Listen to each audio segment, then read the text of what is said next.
Welcome back to This Week with ClearAdmit. I'm Graham Richmond, the co-founder of ClearAdmit, and this week I want to talk about the LinkedIn MBA ranking of full-time programs across the globe. Stanford once again comes out on top. A little bit of movement at the top, though, because Harvard slides into the number 2 spot, unseating INSEAD, who fall back to 3. Wharton and Kellogg rounded out the top 5, so a lot of familiar names there. LinkedIn continues to mix U.S. and international schools, something that we find at ClearAdmit is rather challenging. In fact, these should probably be broken out by region to really better understand how it functions. So let's do that, actually. If we look at the U.S. schools only, what we see is a list that features Stanford, Harvard, Wharton, Kellogg, MIT, Tuck, Columbia, Booth, Duke, and Yale. That's the top 10. Makes a lot of sense, some very familiar names there. Then if we do want to kind of dig into some of the details, you do notice Tuck is edging out a couple of M7 programs. I think that's noteworthy. This is the second year in a row that that's happened. And it's probably a reflection of the close-knit alumni network that Tuck has.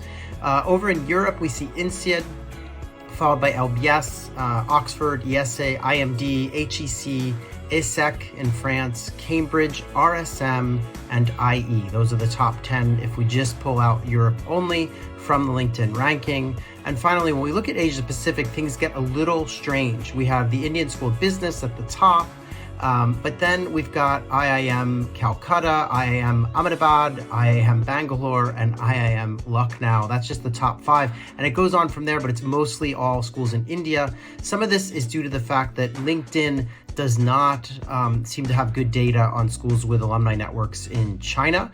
They explicitly actually state that in their findings. So, programs like Hong Kong University of Science and Technology, National University of Singapore, SEABS, they don't appear in the very top group here, and I think it's because of China. If you look at some of the shifting between one year and the next, we did have some schools like Rotman in Toronto jumping double digits. On the flip side, programs like Kelly, Terry, and Rice each slid down by more than a dozen spots in this ranking. At the end of the day, this ranking is purely based on LinkedIn alumni data, job titles, connections, locations. It doesn't really reflect factors like admission selectivity, yield, or salary outcomes. It makes it pretty fascinating, but not a really complete picture in my view.